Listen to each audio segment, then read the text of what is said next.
Assalamualaikum warahmatullahi wabarakatuh. Yang terhormat kepada Ibu Maulida selaku pengampu mata kuliah ekonometrika.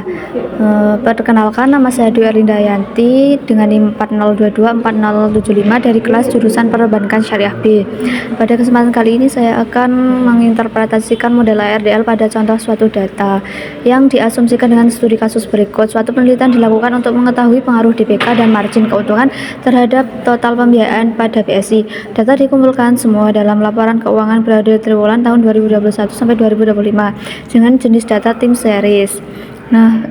Dengan menggunakan variabel independen X1 DPK, independen X2 margin keuntungan, dan independen Y total pembiayaan.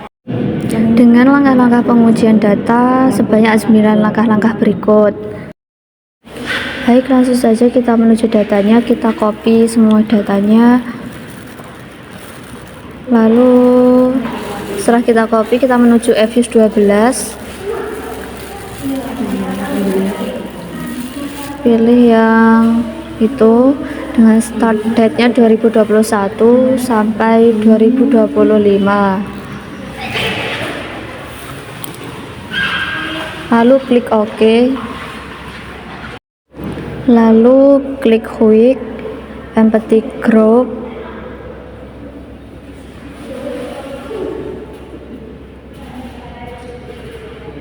Nah, ini kita scroll ke atas, lalu kita paste data yang tadi semuanya. Pastikan data yang dipaste sudah benar. Lalu klik View, pilih Descriptive Stats.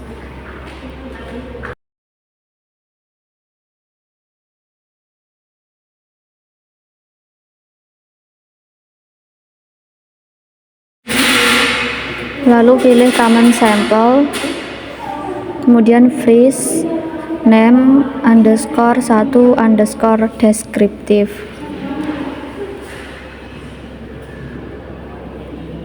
Sudah, kita klik OK. Kemudian kita akan melakukan uji multikolinearitas dengan langkah klik View, pilih Covariance Analyze, pilih Correlation. Yang covariance-nya kita matikan, layoutnya kita menggunakan yang single table. Jika sudah, klik OK.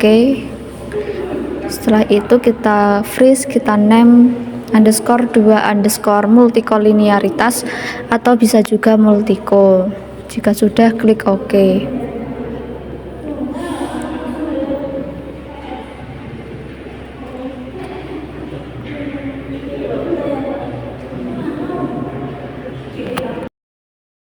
Kemudian ini kita hapus terlebih dahulu.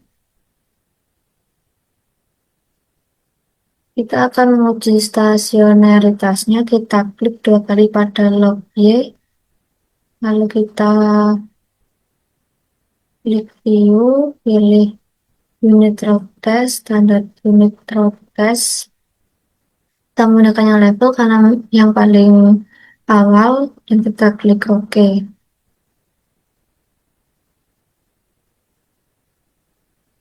Kita raise name dengan nama underscore 3 underscore log S log Y log Y underscore L. Klik OK.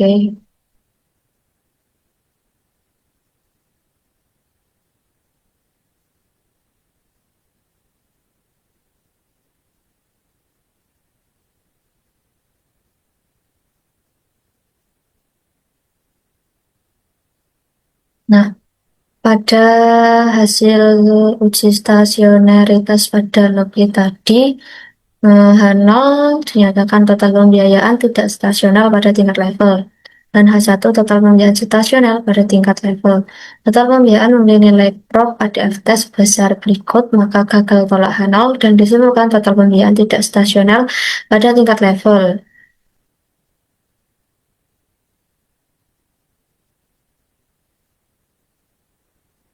Kemudian kita akan menguji dengan tingkat yang di atasnya dengan cara klik view, pilih unit root test, dan dari unit root test pilih yang first difference, klik OK. Kita freeze, name, underscore 3 underscore y underscore f. Oke.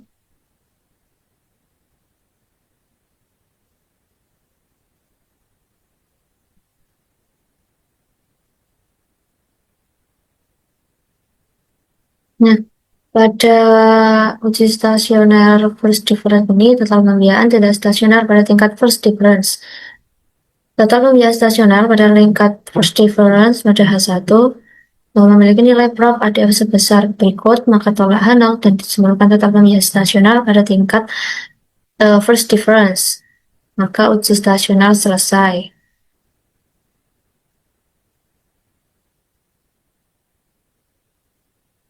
Dan selanjutnya kita akan menguji pada tingkat second difference dengan klik view, unit test, standard unit test, second, klik OK. Kemudian kita freeze, name, underscore 3 underscore y underscore s. Oke.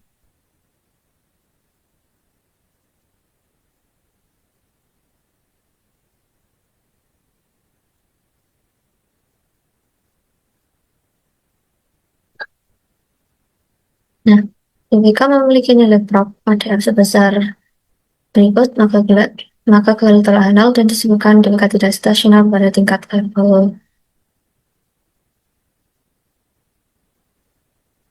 Nah, uji pada log Y1 sudah selesai. Kita ganti ke pengujian pada yang log X1. Kita klik 2 kali. Kita pilih view,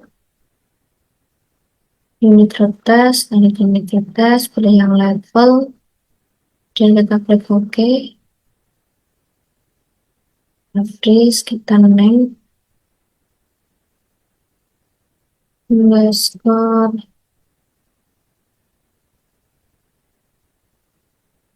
underscore 3 underscore s log X1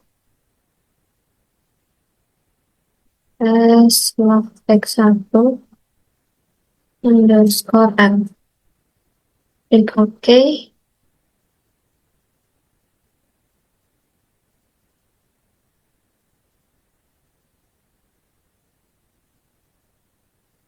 Nah, pada DPK tersebut memiliki nilai prop ADFT sebesar ini, maka gagal tolak nol dan disimpulkan DPK tidak stasioner pada tingkat level. Lalu dilanjutkan uji stasioner pada tingkat first difference. Kembali lagi ke views-nya, kita klik view, pilih unit test, standar unit test,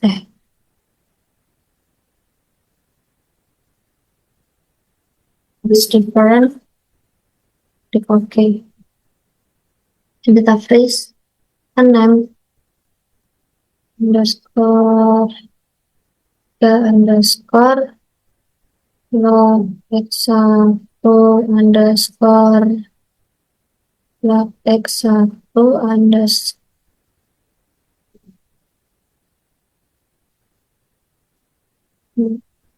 log X1.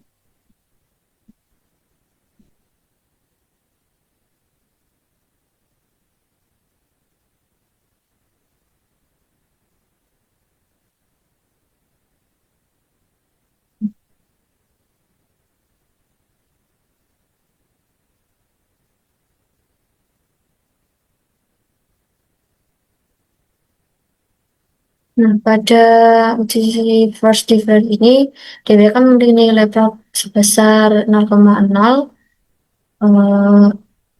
kurang dari 0,05 maka tolahan nol dan ditemukan di garis stasioner pada tingkat first difference.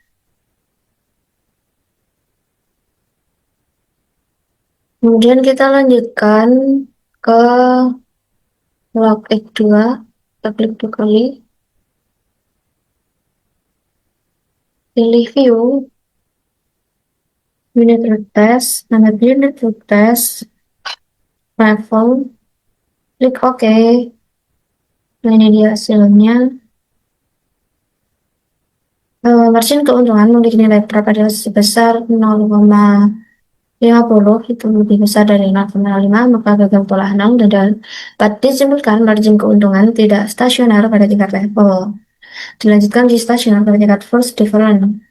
Kita klik ke reviews-nya, view, unit root test, standard unit root test, first difference, klik OK. Nah, ini dia, kita freeze, main.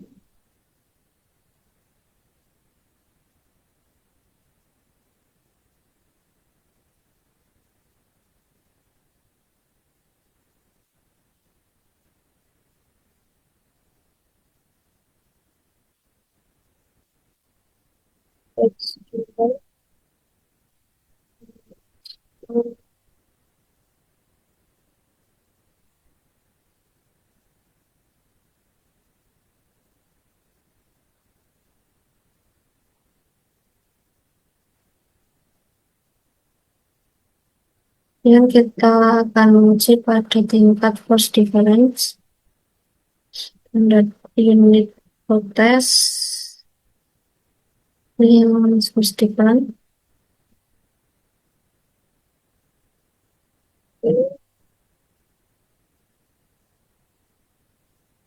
Please kita main terus ketika underscore dot x itu underscore f default.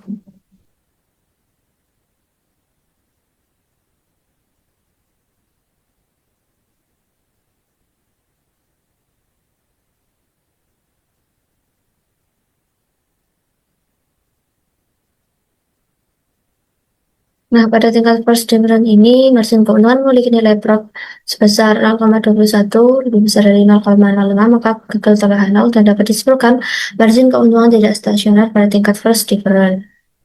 Dilanjutkan pada tingkat second difference. Muncul view, klik view, unit root test, standard unit root test, dan second, klik OK, case, name,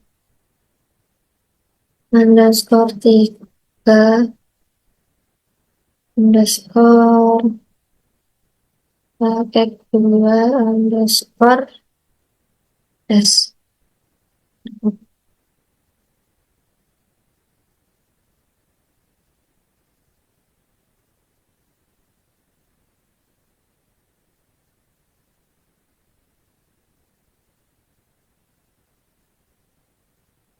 Nah, pada tingkat second difference ini, margin keuntungan memiliki nilai prop sebesar 0,43, itu lebih besar dari 0,05, maka keutolahan 0, dan ditemukan margin keuntungan tidak stasioner pada tingkat second difference. Tekan kontrol, lalu pilih log Y1 terlebih dahulu, lalu log X1, log X2, dan kanan. Kita ulang ya, log Y1, log X1, log X2, dan kanan. Hit open, start version. Nah, di sini menggunakan RDL, kita ganti metodenya dengan RDL.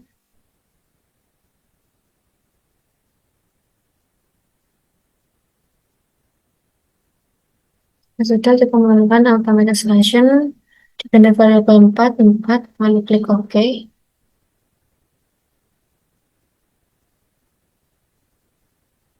Lalu kita name RDL.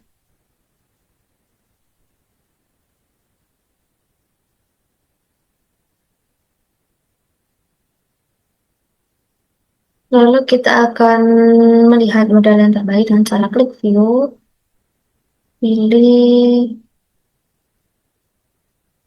model, selection summary, kita lihat tabel. Nah, ini dia, banyak sekali model yang terbaik.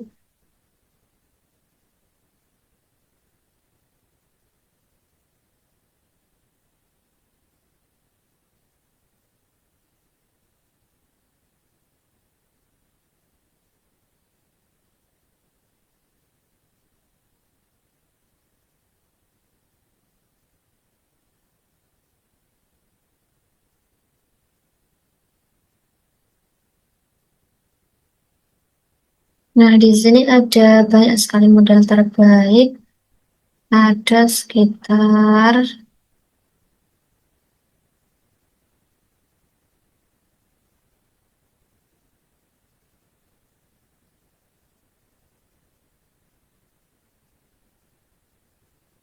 Nah, untuk melihat model yang paling terbaik itu ada yang paling atas sendiri ini dengan model 81. Kita akan melihat model terbaik dengan model selection summary yang kriteria regret. Nah, ini model terbaiknya itu adalah yang paling ujung ini dengan ARDL 1,3,4.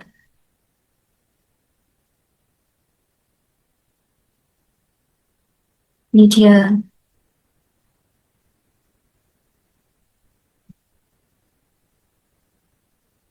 Kemudian kita freeze, kita name, kita kasih nama underscore 4 underscore model terbaik.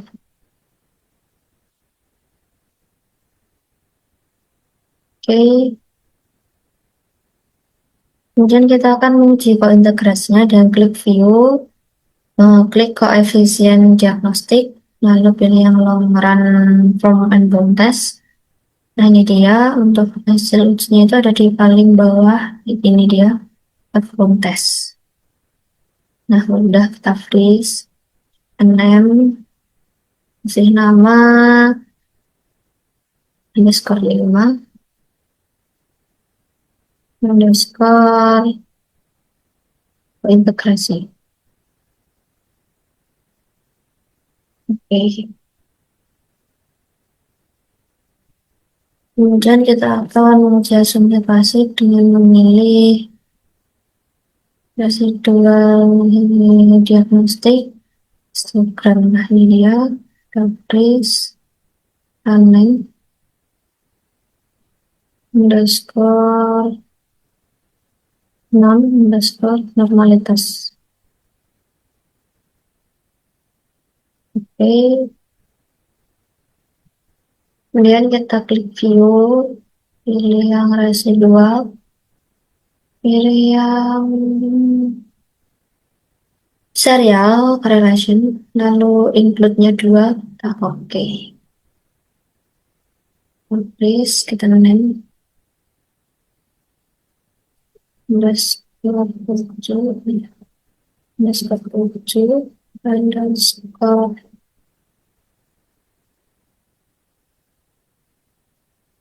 untuk korelasi. Oke.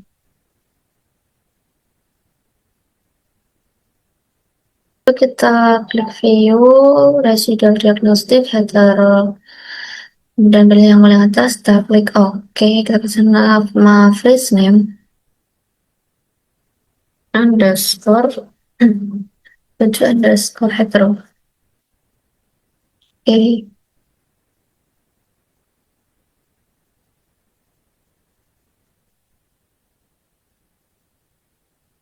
Lalu kita masuk ke model panjangnya, kita klik view, yang residual, koefisien diagnostik, pilih yang long form and bound test. Nah, ini dia.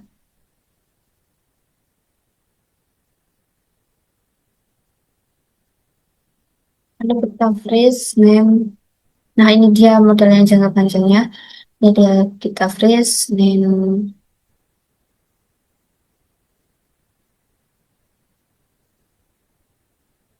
Skor 8. underscore 8 underscore 8 underscore panjang. Klik OK. Kalau udah, kita save terlebih dahulu biar tidak hilang.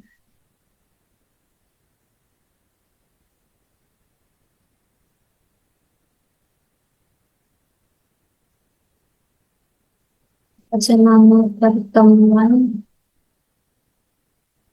9 ARDL.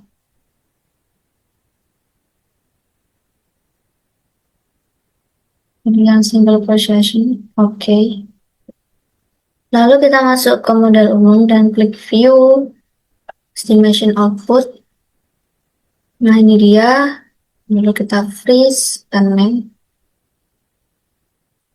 underscore 9 underscore model umum.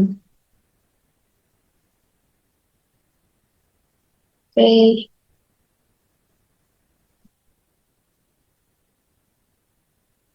Nah, dan sudah, ini kita hapus terlebih dahulu. Lalu kita masuk lagi ke file, save as, temuan 9 ADL, save. Yes, yang single procession. Oke.